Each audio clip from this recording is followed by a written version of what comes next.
that made the difference? Well, actually, it wasn't. I wasn't that. My father was a director in Hollywood, and he had left Hollywood. He was blacklisted. Made a picture in Sweden, took me to Sweden. I saw for the first time my father working. I thought, I'd like to do this. Quit college, went to school. I went to school in New York, a studio in New York, and I thought I was going to be a director. Acting sort of evolved over a long period because people would hire me as an actor when they wouldn't hire me as a director. So, seeing the process. Yeah. Okay. How many years have you been acting? 46 years, I guess. How many movies have you done? They tell me over 100. I don't count. I forgot all that. I love it. I've lost count. That's kind of cool. And if you've lost count of the movies, surely you've lost count of the television shows. Oh yeah, no, I pay no attention to the television shows. So, would it be an unfair question to say, does any movie stand out in your mind for any reason? Could be it was a nightmare, or it was the most incredible experience. For any reason, does one stand out? Well, Babe, I owe my career to Babe. The entire process was a miracle. So it was the best it could be. L.A. Confidential was really tough. And a lot of anxiety and efforting, but the product the film turned out to be wonderful. Phenomenal. So those two extremes, and then almost in every film, there's been something that's caught my attention, and that I've learned from, and that I appreciate. Very few that I wince, but some that I prefer really to forget. I think we all have those experiences that we can look back on and wince. Yeah. Advice you'd give to an aspiring actor right now? Act. Act. Yeah. Usually it means staying at home, where you are. Act locally. Let's think globally, act locally. And it works.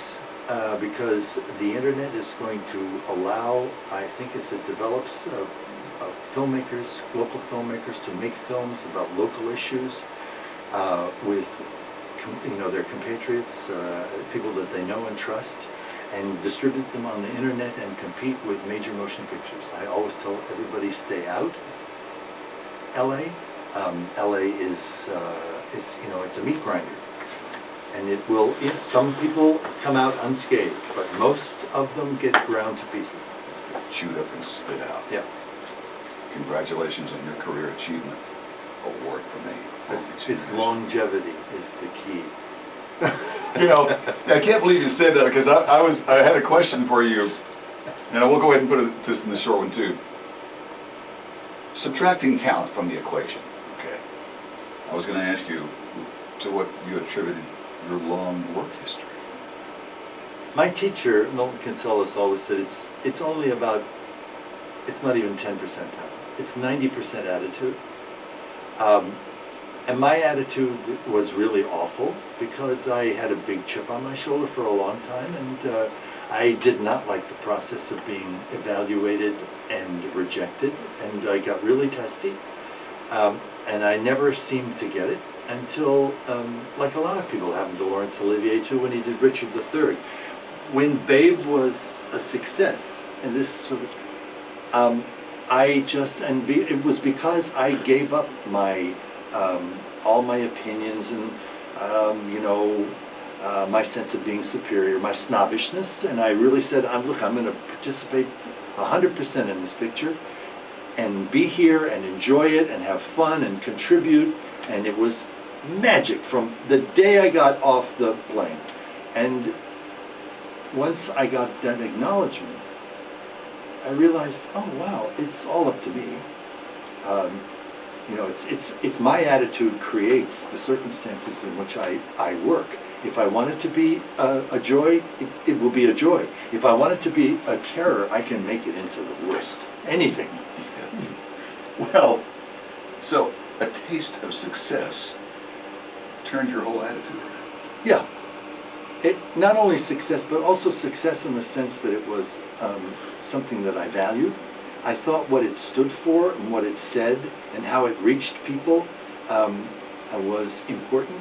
So I not only, because it wasn't, people couldn't just dismiss it as a kid's film. There was more in it, and I knew there was more. In fact, when I made it, and afterwards, as we were going around publicizing the picture, and Magda Szubanski, who played my wife in the picture, started to talk to reporters about what she felt the picture was about, I looked at her and I thought, is that what this thing? I was flabbergasted, and because I had, like a lot of people, like as I told the kids I was talking to at the Gold Star School, that wonderful video of the woman who came out on English television in that talent show and won. Yes. And everybody thought she was going to be really awful. Susan Boyle. And that, that was to me Babe, and that it caught me. The film caught me the same way it catches an audience. People would go take their children, dismiss it, think, oh, it's really nothing, get there, and find themselves moved and laughing and engaged in a film about a pig, and understanding, oh, it's not really about a pig, it's a metaphor about all of us. And I think when you watch the footage of Susan Boyle, the emotions you were describing earlier are on the faces of the judges. Absolutely. It's wonderful. James Cromwell with way over 90 seconds. Thank you.